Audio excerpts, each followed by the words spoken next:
بسم اللہ الرحمن الرحیم۔ السلام علیکم ورحمۃ اللہ وبرکاتہ۔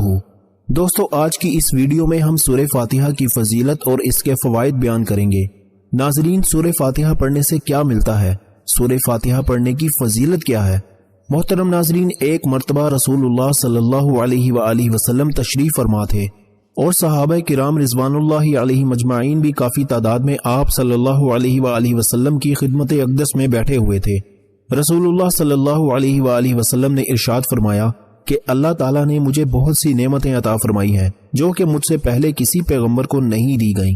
پھر ارشاد فرمایا کہ میں بیٹھا ہوا تھا کہ جبرائیل علیہ السلام نے آ کر کہا کہ اللہ تعالیٰ کا حکم ہے کہ میں نے آپ کے پاس جو کتاب بھیجی ہے اس میں ایک ایسی صورت ہے کہ اگر وہ تورات میں ہوتی تو حضرت موسیٰ علیہ السلام کی امت میں سے کوئی شخص گمراہ نہ ہوتا، اگر انجیل میں وہ صورت ہوتی تو کوئی عیسائی بت پرست نہ ہوتا، اگر زبور میں وہی صورت ہوتی تو کوئی شخص حضرت داؤد علیہ السلام کی امت سے غنی نہ بن پاتا۔ یہ اس لیے بھیجی گئی ہے تاکہ اس کی برکت سے آپ صلی اللہ علیہ وآلہ وسلم کی امت اللہ تعالیٰ سے مدد حاصل کرے اور قیامت کے دن جہنم کے خوف سے اور عذاب سے خلاصی پائے۔ صحابہ کرام رضوان اللہ علیہ مجمعین نے پوچھا، یا رسول اللہ صلی اللہ علیہ وآلہ وسلم، وہ کون سی صورت ہے؟ آپ صلی اللہ علیہ وآلہ وسلم نے فرمایا، وہ سورہ فاتحہ ہے۔ پھر حضرت جبرائیل علیہ السلام نے کہا کہ مجھے اس پروردگار کی قسم جس نے آپ کو پیغمبر بنا کر بھیجا، اگر روئے زمین کے دریا سیاہی اور تمام درخت قلم بن جائیں اور ساتوں آسمان اور زمین کاغذ بن جائیں اور ابتدائے عالم سے لے کر اب تک فرشتے اور تمام دنیا کے انسان اس کے فضائل لکھنا چاہیں تو اس کی فضیلت نہیں لکھ سکیں گے۔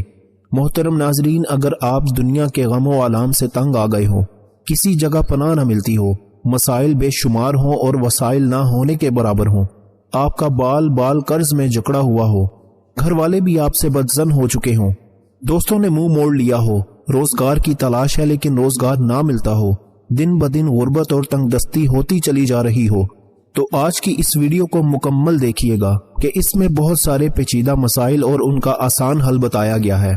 افلاس کی دلدل میں آپ دھنستے چلے جا رہے ہو تو ایسے حالات میں آپ اس مالک حقیقی کے دربار میں سر جھکائیے جو سب کی سنتا ہے اور سب سے زیادہ عطا کرنے والا ہے۔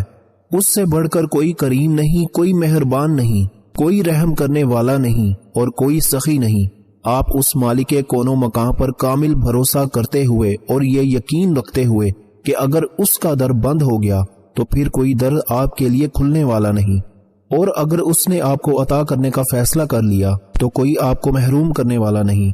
اس ایمان و یقین کے ساتھ سورہ فاتحہ کا یہ عمل کریں، 40 مرتبہ سورہ فاتحہ پڑھیں اور سجدے میں چلے جائیں، اور یقین رکھیں کہ آپ کا سر زمین پر نہیں، حق تعالیٰ کے قدموں پر رکھا ہوا ہے۔ اس تصور سے بھیگی ہوئی آنکھوں اور قلب کی رکت کے ساتھ اپنی پریشانیاں اپنے رب کے حضور رکھیے اور ان سے مدد مانگیے۔ انشاءاللہ اتنا ملے گا کہ آپ سے سنبھالا نہیں جا سکے گا، کیونکہ وہ ذات تو دینے کے لیے ہر وقت تیار ہے۔ صوفیہ کرام سے منقول ہے کہ جو کچھ پہلی کتابوں میں تھا وہ سب کلام پاک میں موجود ہے، اور جو کچھ قرآن حکیم میں ہے اس کا خلاصہ سورہ فاتحہ میں ہے، اور جو کچھ سورہ فاتحہ میں ہے اس کا خلاصہ بسم اللہ میں ہے۔ مشائخ نے لکھا ہے کہ سورہ فاتحہ کو اگر ایمان و یقین کے ساتھ پڑھا جائے تو ہر بیماری سے شفا ہوتی ہے۔ دوستو، اگر کسی کی ٹانگوں میں درد ہو، کسی طرح آرام نہ آتا ہو، رات کو سوتے وقت یہ درد شدید ہو جاتا ہو، تو اس کو دور کرنے کی غرض سے باوضو حالت میں سورہ فاتحہ چینی کی پلیٹ پر ہاتھ سے لکھیے اور خالص روغن زیتون سے اس کو دھو کر کسی چیز میں ڈالیے۔ اس کے بعد 70 مرتبہ سورہ فاتحہ پڑھ کر اس پر دم کریں اور ہر روز رات کو سونے سے بیشتر اس تیل کی مالش کریں۔ انشاءاللہ تعالی چند دنوں میں ہی افاقہ ہوگا اور درد کی شکایت رفع ہو جائے گی۔ دوستو، کمر درد کے لیے سردی کے موسم میں موسمی اثرات کے باعث ہونے والی کمر درد میں افاقہ حاصل کرنے کے لیے باوضو حالت میں شیشے کی پلیٹ پر 1 مرتبہ سورہ فاتحہ ہاتھ سے لکھ کر روغن بلسان خالص سے اس کو پانی کی طرح دھو لیں۔ پھر اس تیل پر 70 مرتبہ سورہ فاتحہ پڑھ کر کسی شیشی میں تیل محفوظ کر لیں۔ کمر درد ہونے کی صورت میں اس تیل کی خوب اچھی طرح مالش کریں، انشاءاللہ تعالی درد میں آرام آ جائے گا۔ نصف سر درد کے لیے دوستو، اگر کسی کو نصف یعنی آدھے سر میں شدید درد ہو اور کسی طرح آرام نہ ملتا ہو تو دوسرا شخص باوضو حالت میں انگوٹھے اور درمیان والی انگلی میں اس کی کن پٹیوں کو زور سے دباتے ہوئے سورہ فاتحہ پڑھنا شروع کرے اور پڑھتے ہوئے آہستہ آہستہ دونوں انگلیوں کو ماتھے کے درمیان پیشانی پر ملا دے اور سورہ فاتحہ کو مکمل کرے۔ یہ عمل 3 مرتبہ کرے اور 3 دن تک بلا ناغہ کرے۔ انشاءاللہ تعالی سورہ فاتحہ کی برکت سے درد کو آرام آ جائے گا۔ دوستو، تنگ دستی دور کرنے کے لیے جو کوئی یہ چاہے کہ اس کی تنگ دستی دور ہو جائے اور اس کی روزی فراخ ہو جائے، اس کے ہاں دولت کی ریل پیل ہو جائے، تو اسے چاہیے کہ وہ ہر نماز کے بعد توجہ اور یکسوئی کے ساتھ 21 مرتبہ سورہ فاتحہ پڑھ کر اللہ تعالیٰ سے دعا مانگا کرے۔ انشاءاللہ تعالیٰ وہ جو بھی مانگے گا بارگاہ الہی میں قبول ہوگی۔ اس کی تنگ دستی سورہ فاتحہ کی برکت سے دور ہو جائے گی۔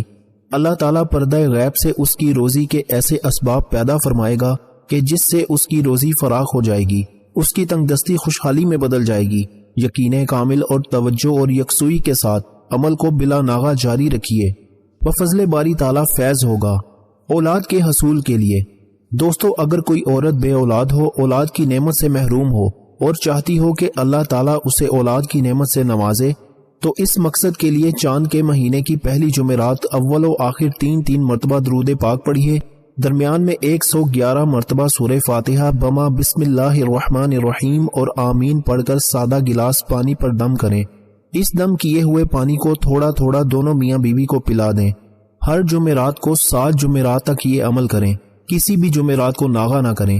انشاءاللہ تعالیٰ اس عورت کو حمل قرار پا جائے گا اور وہ اولاد کی نعمت سے سرفراز ہوگی۔ خاوند کو راہ راست پر لانے کے لیے دوستو، اگر کسی کا خاوند بری عادت کا شکار ہو، راہ راست پر نہ آتا ہو، گھر میں ہر وقت لڑائی جھگڑا رہتا ہو، تو ایسی صورت میں چاہیے کہ 11 مرتبہ سورہ فاتحہ پڑھ کر پانی پر دم کریں اور ہر روز خاوند کو پلائیں۔ انشاءاللہ تعالیٰ سورہ فاتحہ کی برکت سے بھٹکا ہوا خاوند راہ راست پر آ جائے گا، اس کی بری عادات چھوٹ جائیں گی اور وہ نیکی کی راہ پر گامزن ہو جائے گا۔ بگڑے ہوں کو راہ راست پر لانے کے لیے سورہ فاتحہ بہت جلد اپنا اثر دکھاتی ہے۔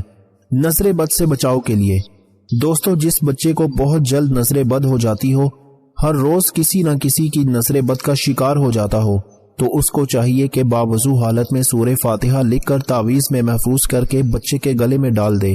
انشاءاللہ تعالیٰ بچہ نظر بد سے محفوظ رہے گا۔ اگر کسی بچے کو نظر بد ہوئی تو اسے بھی اسی طرح دم کرے، بفضل باری تعالیٰ پوری طرح اتر جائے گی اور بچہ ٹھیک ہو جائے گا۔ فالج کے مرض سے بچنے کے لیے دوستو، فالج کے مرض میں مبتلا افراد کے لیے سورہ فاتحہ اکسیر کی حیثیت رکھتی ہے۔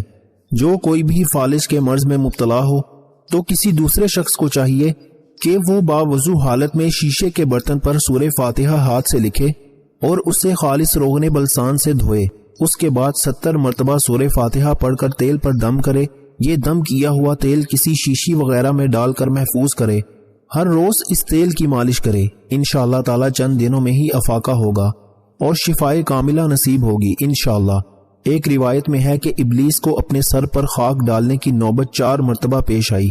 ایک مرتبہ اس وقت جب اس پر لعنت ہوئی، دوسرا اس وقت جب اس کو راندہ درگاہ کیا گیا، تیسرا اس وقت جب نبی کریم صلی اللہ علیہ وآلہ وسلم کو نبوت عطا ہوئی، چوتھا اس وقت جب آپ پر سورہ فاتحہ نازل ہوئی۔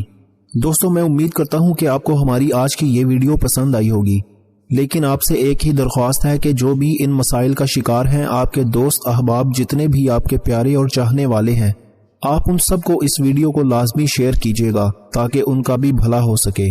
اللہ تعالی ہم سب کا حامی و ناصر ہو۔ جزاک اللہ۔ السلام علیکم ورحمۃ اللہ وبرکاتہ۔